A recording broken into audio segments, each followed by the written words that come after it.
രാവിലെ തന്നെ ഒരു 10,000 ഓറാണ് മൈനസ്. ആരും കാണാതെ ഇൻട്രോ എടുക്കാൻ പോയതാ. അടിയിലിക്കണ ചങ്ങാനെ നമ്മള് കണ്ടിട്ടില്ല. പല്ലു തേച്ച് കണ്ട് നേരെ ഇറങ്ങിയ ചായ കുടിച്ചാൽ ചില നേരത്ത് മാത്രം ഒരു പ്രത്യേക തരം മോട്ടിവേഷൻ ഉണ്ട്. അത് കാരണം നമ്മൾ ഇന്ന് ഡയറ്റില്ല. 2 ദിവസം കഴിഞ്ഞാൽ റെഡി. ചായ കുടിച്ചു കാണി നമ്മൾ അവിടെ നേരെ ഇറങ്ങി. നമ്മൾ ഇഞ്ഞ് പോണത് ഇലവറിയ പുഞ്ച. ആ പഞ്ചായത്തിലെ റോഡും തോടൊക്കെ ഒന്ന് തന്നെ. തോട്ടുകൂടിയാണ് റോഡ് പോകണു. അവിടെ തന്നെ വണ്ടി അവിടെ പാർക്ക് ചെയ്ത് കണ്ട് നമ്മളൊരു ജീപ്പുണ്ട്. 1000 രൂപയാണ് ജീപ്പിന്റെ റെന്റ് വരും. വാഗമണ്ണ് പോകണോല് എന്തായാലും വരേണ്ട ഒരു സ്ഥലമാണ് ഇലവിഴ പുഞ്ച. നമ്മൾ ജീപ്പ് എടുത്തോണ്ട് തന്നെ ഓല് നമ്മളെ വേറെയും കുറെ സ്ഥലത്ത് കൊണ്ട്. നമ്മളിപ്പോ പോയത് ഒരു വ്യൂ പോയിന്റ് ആണ്. പക്ഷെ അവിടെ വ്യൂ മാത്രം ഫുള്ള് കോട. ഒരു 1000 രൂപ എടുത്ത് കണ്ട് ജീപ്പ് എടുക്കണ തന്നെ നല്ലത്. ഇത് കണ്ടില്ലേ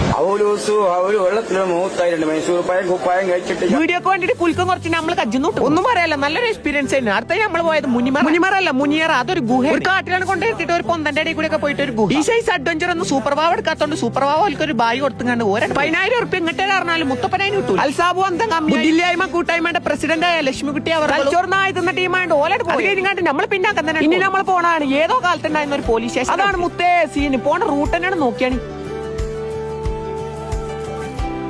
അവിടുന്ന് കണ്ട ഏതോ ഒരു ചെങ്ങായിന്റെ ക്യാമറ എടുത്ത് കണ്ടില്ല. മെയിൻ ആവലാണ് ഈ കാണുന്ന ചായ്പല്ല. ഇതാണ് ഞാൻ പറഞ്ഞ പോലീസ് സ്റ്റേഷൻ.